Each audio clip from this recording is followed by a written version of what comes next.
Well, hello there, and welcome to another vlog. Although this one isn't about anything serious or major, it's because I just finished season 2 of The Walking Dead, and I wanted to talk about my thoughts on it here while it was still pretty fresh for me. Okay, first of all, there's going to be spoilers in this, I'm sure. If you have not played any of The Walking Dead, or if you've played the first season, you haven't jumped into the second one yet, or even if you haven't yet sat down to play the final episode, which basically released today. For Xbox it did, or it may have been even yesterday, I'm not for sure. But, excuse me, in any other case, it's going to have some spoilers in it, because I'm going to talk about what happened in it. I don't think I did that much with The Wolf Among Us, but I want to talk about this one a little bit more. So you've been warned. Proceed with caution. Okay, second thing I want to say was this whole entire season was awesome. I'm still feeling like season 2 altogether did not quite hit, that level that season 1 did, but it was like here where season 1 was here. It was no slouch. It was no sophomore slump. I can guarantee you that. And obviously ends with the third season definitely in mind. So I hope to God Telltale Games is going to release a third season and have it still come out for the 360 and the PlayStation 3, and not jump to the current consoles and leave the rest of us out in the cold, so to speak. Alright, so I need to do something right now, because as I was playing this last episode, I was thinking to myself, holy crap, I can't remember the names of some of the characters, not just from the first season, but from the second season alone. So we're going to click on to this over here so I can look at some stuff.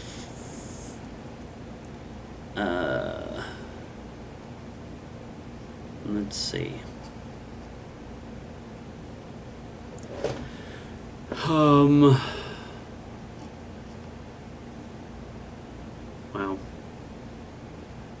Even the Wikipedia page is not being extremely helpful to me right now. Okay, there we go. Alright. Since it's been a while, a few months since I played the first episodes, it's even been a month since the fourth one, I'm going to forget some things and some points and whatnot, but in this season, where it left off from the first was, Leah's died, and in my game, Clementine shot him. And I just want to say this now, there were a lot more situations in Season 2 where Clementine was left to make a quick decision as to whether or not to shoot somebody who had just turned into a zombie, or at one point chop a lady's arm off because she had just been bit. Like, she's literally still clamped on by the zombie, so she chops her arm off there, and just in hopes of keeping that stuff from getting into the lady's bloodstream. And every time there was a moment like that, I took the shot. I took the swing. I did it. I was like, this is going to be a preemptive Clem. This is going to be an active Clem. She's going to be thinking of the future, and she's going to make those decisions. She's not going to hang back and be like, oh, I don't want to hurt somebody, or I don't want to hurt, I don't want to kill a friend, even though they're turning into a zombie. She was going to be, survival-minded about it. That's my take on it. So we did that, and I think it kind of jumped off from when she puts a bullet in Lee's head in the end of the first season. So as we jumped into the second season, they jumped ahead in time. I don't remember what. It's more than a year later. And the game dropped in with you and Krista, who was, Krista and Omid both were the last two people from the main group that appeared to be alive at the end of the first season. And I wanted Clem to find them again and see what would happen. So when it jumped back into it, she was with Krista, and you also get linked up with Omid, who unfortunately, though, in the very first episode of the second season, gets shot and killed by a scavenger. And it was kind of sort of the Wikipedia. I'm not trying to read this word for word, but it says due to Clementine's carelessness. And it was kind of a shitty thing, and it did kind of happen because Clem dropped the ball, so to speak. But it was something to build from for the rest of this second season. She stopped being careless. I'll tell you what, she was a little scared girl in the first season. In the second season, she shored up her defenses a little bit. She still was kind, and she was still thoughtful of things, but she was all business when she needed to be, which was really cool. I mean, it makes sense. You're not going to survive if you're crying and whimpering and worrying about, what it's going to be like to kill somebody that you know, that you like, or that you love, if the situation calls for it. So anyway, they end up getting split up when, I can't remember if it was just zombies or no, it was like a group of looters or whatever came along and kind of interrupted them. In fact, I think it was while Krista had went to go to the bathroom in the forest, and then Clementine realized that something was going down. And she went to find out what's going on, and she gets split up and washes down a river, and she gets kind of sort of rescued by this other group, and it's basically this group that Clementine runs with for the rest of the second season. She's separated from Krista in that episode, and this is another spoiler, but I've already warned for the spoilers, so I guess if you've got this far, it doesn't matter. But I'd hoped that by the end of the second season, this last episode that I just finished up, we were going to get reunited with Krista. Because as far as I know, Krista's not dead. I'm going to look at this once again here, just to make sure. Forces Clementine to separate from Krista. She finds her way to an abandoned cabin where another survivor group takes her in. Luke, Pete's nephew Nick, husband and wife Alvin and Rebecca, Carlos's young daughter Sarah. They're on a run from a man named Carver, who's specifically interested in Rebecca because she's carrying his child, though Rebecca's sure that the child is Alvin's. Okay, so yeah. And that's the group. Luke, Pete, Nick, Alvin, Rebecca, Carlos, Sarah. By the end of this second season, none of those people are alive. Sadly, none of those people are still alive. Carver's not alive either. Rebecca's baby is. It's just crazy. At the end of my story, I don't know, I'm going all over the place with this, but at the end of my story, Kenny's dead because Kenny comes back in the second season. It looked as though he may have been dead during the first season, but he comes back. It was an awesome moment. There was touching moments when Clementine and Kenny are reunited for the first time, and a lot of their interactions for the rest of the season, they remember back to the first season, and Lee and Kenny's family, Katya and Duck, and just all the different things that they went through in the first season. It was great to have him back. It was great that he was back for most of the season. But at the end, I took the shot once again. Of course, the way I saw it was he got shot in the side, so I didn't think he was going to die.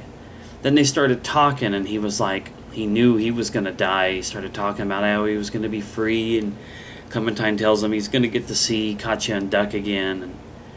And he said, you always know how to put a smile on my face, and then he's gone. And I was like, oh, okay.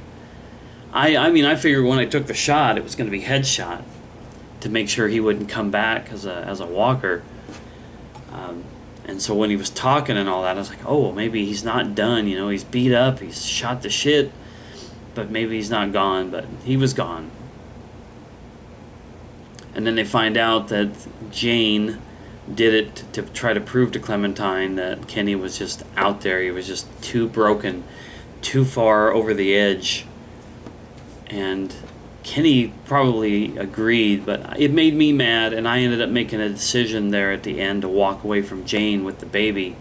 That now I'm kind of wondering if maybe I shouldn't have been easier on her and forgave her, because I pushed all through that game for everybody to accept Jane regardless of how she was, and I kept bringing her closer and closer into the group. And then at the end I got pissed a little bit, and I decided to walk away from her, and it kind of devastated her, and then it made me feel like shit, because I was like, wow, I didn't really practice what I was preaching the whole time.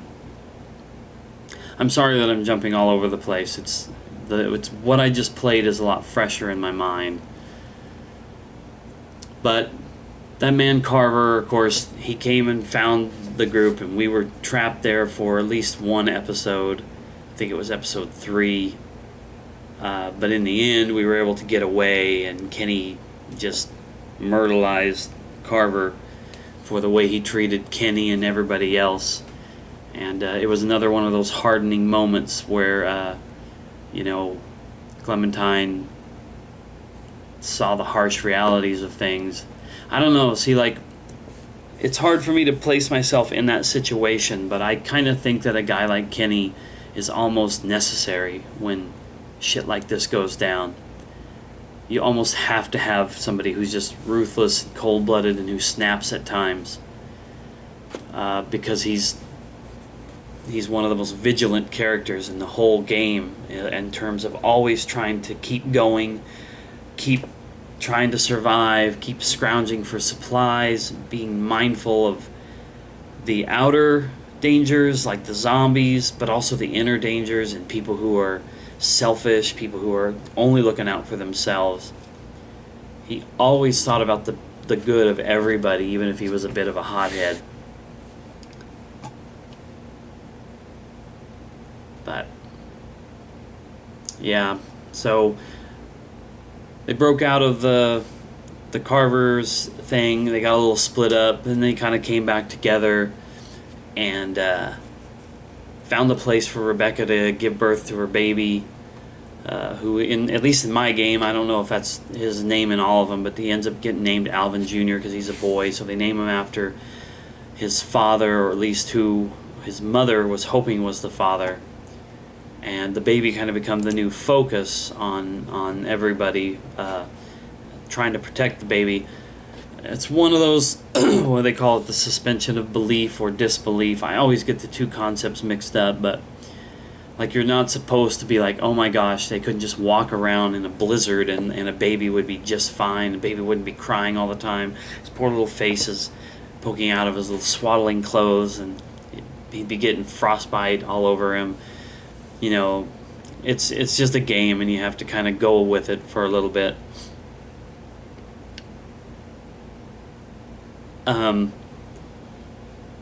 But I kind of got distracted there for a second by something I was reading about the game. Anyway, like I said, in the end, Clementine is walking away from Jane with the baby. And then they go to a scene that takes place 9 days later, which once again I had another one of those moments. I was like, Clementine, you're by yourself, you're walking with this baby, and you got a hatchet for 9 days, and you've been able to eat and feed the baby. Like, I don't remember if she still had a bag of supplies with her or what, or maybe when they show her in that last scene, she had her supplies stored somewhere, or because it was 9 days later, maybe she had exhausted what supplies she had, and then she had to go out. But she's walking through a field full of zombies, and she kills one who's already down on the ground and puts the guts and blood all over herself and all over the baby. I was like, oh, can't even imagine that. But one thing I always try to remember, and if somebody's watching this and they don't realize it, everybody in this world, in this Walking Dead world, is doomed. Because it's not a transmitted epidemic only from a bite. It's in the air. It's in everything. or I mean, at least it's in the air. You've breathed it in. It's in you. You don't have to be bit, cut, blood splattered into an open wound for you to die and become a zombie. If you just died, if you had a heart attack, if someone shot you in the heart, if you got hit by a truck or something like that, and you died, you're still coming back as a zombie unless, the head is gone, the brain is destroyed. So even putting stuff like that on the baby doesn't really endanger it because it's already endangered. But anyway, that's it. It was amazing. It was almost as good as the first season. I eagerly await even the news that a third season is given the green light, because I want to know if it's going to be playable on my consoles that I have. And I want to see what happens. It's like I'm not happy with it ending there. There was no sign of Krista at all. I wanted to see Krista come back. I'm also curious as to what would have happened if I had stuck with Jane. I made a decision earlier in the first episode, and Luke ended up dying, falling through some ice, because as Clementine, I made her try to rescue him. I wonder if he would have survived, and had he, would he have died before the end of the episode? That's something to know about Telltale Games. From playing the first season and then replaying it like right afterwards and making a few different decisions, a lot of times those end results, there's finality in them one way or another. If you save somebody here who would have died, they may still die somewhere else, somehow, some other way. Like sometimes they mean for you to question whether or not you should have done that, even though in the end it would have worked out the same way. It's great. It's drama. It's great. Telltale Games is just nailing it on the last few things they've done. The Walking Dead and The Wolf Among Us. I eagerly await just hearing about the Borderlands game they're doing, and Game of Thrones.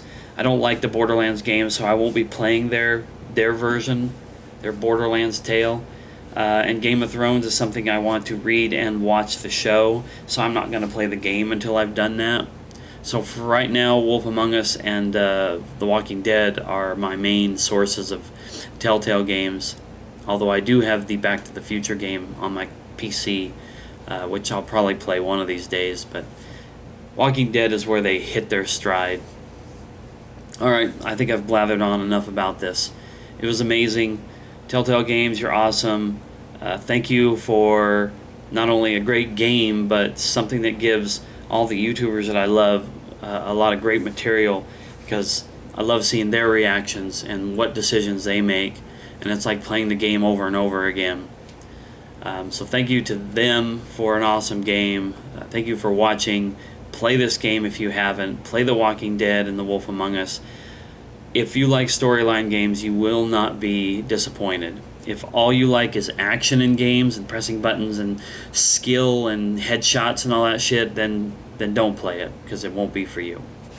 Alright guys, thanks a lot. It's time for me to go start watching some Walking Dead. So I'll talk to you later.